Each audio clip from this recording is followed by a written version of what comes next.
Today, I would like to share with you a simple home remedy for cold and mild cough.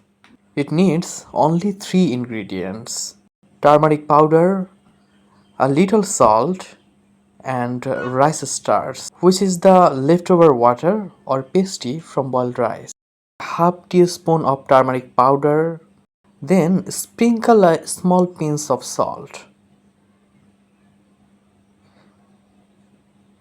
Mix them well until everything blends smoothly. This mixture is warm, soothing, and easy to digest. Turmeric helps fight inflammation and germs. Salt supports throat comfort, and rice starch gives instant energy and warmth. Now it's ready. People has been using this humble recipe for the generation. So next time if you feel little under the weather, try this natural turmeric, salt and rice starch mix.